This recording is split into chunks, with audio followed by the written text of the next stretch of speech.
Are you here?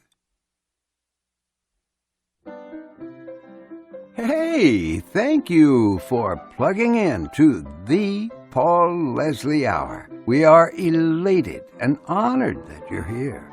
Hey, on this episode, we present an interview with film producer and director Frank Marshall. Now, Frank Marshall has worked on some of the greatest films in cinema history. He's joining the Paul Leslie Hour to discuss his latest documentary film from SONY Pictures Classics. The picture is a Kennedy Marshall Company production entitled Jazz Fest, a New Orleans story. This fun and fascinating documentary is a celebration of 50 years of the funky and one-of-a-kind New Orleans Jazz and Heritage Festival. It's a carousel of colors and sounds and culture you won't want to miss. Hey, real quick, the Paul Leslie Hour is made possible by people just like you. If you would, just go to thepaulleslie.com/support. Now, before we bring out director-producer Frank Marshall, let's take a look at that film, Jazz Fest, a New Orleans story. Let's start right here. There is nothing like playing the New Orleans Jazz and Heritage Festival. Are you ready? Nothing in the world. Welcome to 50 years of Jazz Fest, everybody. All the best musicians from around the world. 7,000 musicians on 14 stages over 8 days. Music and sounds and flavors. The air is thick, not with just humidity. It's thick with culture. The world's greatest, backyard barbecue. You can go see 93-year-old Dookie Chase, famous gumbo's ear in your face. This is the real stuff. You could have been here, you could have been here. There is no such thing as separation of culture in New Orleans. It's all blended together. It's no wonder that jazz was born in this area because the people are so enthusiastic. New Orleans is nothing without its artists. It's just sinking ground, literally. After Katrina, we almost lost not only our city, but a way of life. So how do you begin to rebuild from below zero? No matter who comes, we have to put on Jazz Fest. The resurrection of spirit and will to live with great expression. All the New Orleans party people, now scream!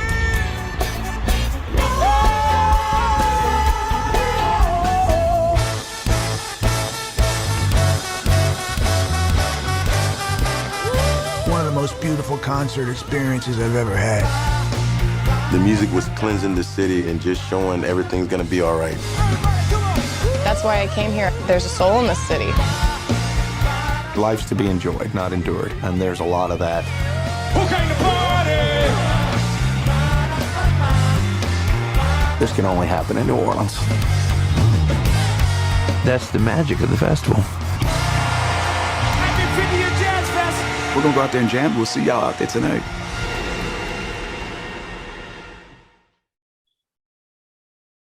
Well, ladies and gentlemen, it's a great pleasure having you tune in, and I'm very, very honored to have our special guest on this episode. He is someone I've wanted to talk to for a long time. A lot of you know I'm a lover of movies, and we're joined by Frank Marshall, film producer and director, a 5-time Academy Award nominee. He has made so many movies that I love, including my all-time favorite. He was the producer on Paper Moon. There's just too many to name. But there's something very exciting, folks, and it's called Jazz Fest, a New Orleans story from SONY Classic Pictures, and it is a Kennedy Marshall production. A lot of movies, people will say, this is a movie for everyone. And it rarely is, but in this case, this is truly a movie. If you're a human being, if you're alive, you're going to enjoy it. Thank you so much for joining us. It's my pleasure. It's nice to see you, Paul, and happy to be on the show. It's an honor. So what got the inspiration flowing for this movie, Jazz Fest? How did the initial idea come? Well, I'm a big music fan. I grew up in a musical family, so I've loved music my whole life. And One of my very good friends is a fellow named Jimmy Buffett, who you may have heard of. And I was out on the road with Jimmy back in 2018, I guess it was, and we were at a concert that he was doing in Denver with the Eagles. And afterwards, everybody gathers together, and I was sitting around in the green room, and there was this fellow there that he introduced me to, and his name was Quint Davis. And Quint Davis is one of the co-founders of Jazz Fest. And we were sitting around talking, and as I said, that was back in 2018, and the 50th anniversary of Jazz Fest was about to occur in 2019. I had never been to Jazz Fest. I had heard about it. I knew of it, but I had never been. And he said, well, not only should you come, but we'd like to do something special for this anniversary, you know, a film, a doc, a short, something to celebrate the 50th anniversary. And I said, well, let's see what we can do. And the rest is history. That Quint Davis is just full of great ideas, apparently. Yeah. So tell me, you know, it must have been, just watching it, a very fun movie to make. Is that so? Yes, it was fun, but it was a challenge because we had to, you know, cover 8 days of performances. There's, I think, 7,000 musicians and, you know, 28 stages or something, but it was very fun. It was very hot. That's the other thing. You know, New Orleans in the late spring, early summer, but it was so fun because you're constantly being challenged by different sounds and flavors. Yeah, flavors too. Don't watch this movie if you're hungry. Yeah, it's multi-musical, multi-cultural, and multi-flavorful. Oh, yeah. Well, your experiences at Jazz Fest or in New Orleans, has there been something that you have eaten that was ahead of the pack? It knocked your socks off? Well, it's a pretty simple New Orleans dish, but I'd say there are two: fried oysters, which I'd never had till I was and then my real favorite is the gumbo. I mean, that was my all-time favorite. Got to respect those answers, that's for sure. So tell me about this. There are so many musical moments in the film that are just astonishing. For me personally, I won't divulge too much, but the Aaron Neville thing, just that was worth you know, it's just really incredible. Well, thanks, Paul. I think what that really makes me happy, because one of the things I tried to do, you know, we only had 100 minutes, you know, and I could have done a 6-part series of this festival. So we really had to choose our moments. And Aaron Neville has traditionally closed the festival. And so I really felt it was special to just let him close the festival the way it has been for years, and not cut away and not interrupt it, and just let the music play and deliver its goods. So, you know, there's a lot of that in here where I really felt it was important to stay with the artist and not, you know, yes, we have editing, but not really do a music video. I wanted people to be able to see the artist performing and to feel their soul and the musicality and the performance that all these artists put into their music. You know, I just listened to the special that you did on the Judy Carmichael Jazz Inspired show, which was really excellent. Featuring. Oh, thanks. That was fun. Great show. You know, you touch on something that's a really important part of the film. I think Jazz Fest is this festival where it really shows that every type of music has a place. There's everything in this movie, from traditional Cajun music to traditional New Orleans jazz. It's all in there, and it all manages to somehow fit. Yeah, I think that's the important thing about the festival. It's diversity. You know, music's a universal language, and I think that that's what you find at Jazz Fest. It's not just jazz; it's everything from rock to blues to gospel to zydeco to marching bands. There's every kind of music, and it's possible to enjoy them all. And I think that's why it was important to me not only to look back at the great artists that had been there and coming back, but to look forward at the artists that are up and coming, because I think that New Orleans cultivates those new artists and that new kind of music, with Tank and the Bangas and Boyfriend and we've all seen Earth, Wind and Fire and Katy Perry, but when we discover somebody like Samantha Fish, that's incredible, and I also think important. And she is amazing, absolutely. Yeah. Great footage of her in this film. So it's going to be opening in New York and Los Angeles. For that person who's sitting in the audience, the guy or girl in the seat, when they leave this film, what is it that you want them to walk away with or think differently? It's really a message of hope that the world can come together. Everybody, shapes, sizes, colors, whatever, under an umbrella of music and hope. It's a celebration of what we can do together and to believe and enjoy celebrating life. And I think that's what it is for me.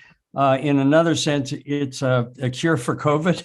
It's kind of the antidote for what we've been going through for the last few years here. Just celebrate, come out, enjoy yourself, let things go, and leave the theater on a happy note. Well put.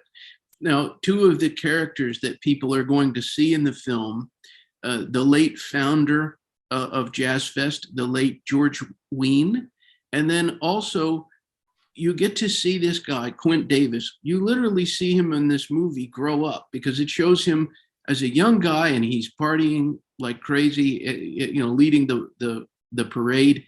And then he has had 50 years of witnessing this incredible festival. Tell us a little bit about these two guys. What about them do you think their soul could lead to such an incredible festival?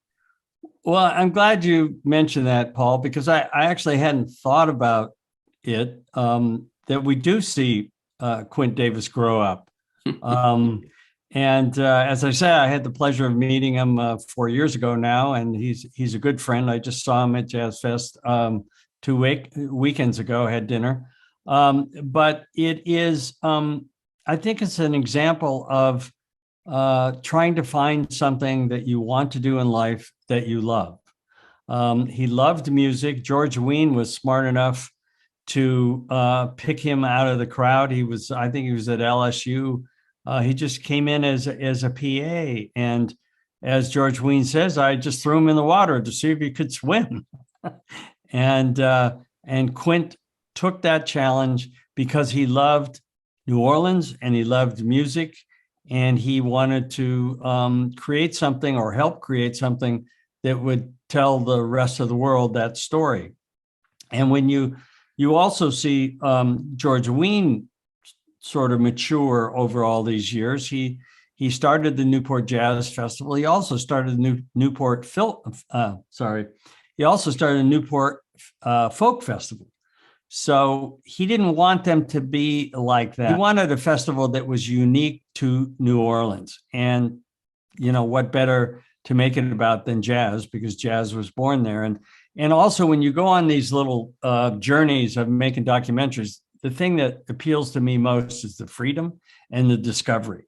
And we didn't know there was footage of George Wein at the first festival that had sound, and he brought up Mahalia Jackson, who made that great speech. I mean, those are the joyful moments for me, to see the two of them 50 years ago, and then how they grew up during this festival, both of them, until today. So that was pretty great. There's so many things like this, like, just everything from footage to stills of people like Fats Domino, and it's just all of the New Orleans greats, and then everybody who was influenced by New Orleans music, which is pretty much all of American music as a whole. Yeah, I mean, B.B. King, you've got so many examples. Also going back, when we have Irma Thomas, she'd been there since the early 70s. She hadn't missed one. Incredible. Now, there's one artist that I would be remiss if I didn't mention. I'll never forget this article that appeared in the Miami Herald, and it was called King of Carnival, and it was about, of course, Jimmy Buffett. And Quint said, nobody has really done more to promote Jazz Fest. He brings in people, and he's always talking about Jazz Fest. Tell us a little bit about Mr. Buffett. Well, I think that the important thing for Jimmy is he also grew up in New Orleans. He got his first gig there. He really was a child of the Mardi Gras, as you said. He grew up in Alabama. He was born in Mississippi, so he's a Southern boy. But New Orleans is really important to him and in his musical history. He really got his feet wet there and started his journey to where he is today. And I think that he feels like going back is like going back home. And he really loves to support the festival and all of the great music and artists that come out of it. And he's, as Quint said, he's been a big promoter of it all these years, probably the biggest. And he also helps get some of these groups and people there. But he just loves Jazz Fest, loves New Orleans, and it's a special place for him. And he always just wants to help get the awareness that it deserves. Well, my last question as we wrap up here is quite a doozy, I must say. When people look at this body of work, all of the films that you have had a hand in, from producing, directing, it is quite a list of movies, and movies that have made a big impact on people's hearts. When somebody looks at that name, when they see Frank Marshall 100 years from now, what would you hope people say? I would hope they say he was a great storyteller. I love telling stories. I love telling different types of stories. And to be able to do what you want in life and enjoy it and have so much fun that it's not work is a blessing. And for me, it's all about the stories. And so I hope that people 100 years from now enjoy the stories that I've told or helped tell. Great. So for anybody out there, they want to see this movie, what do they need to know?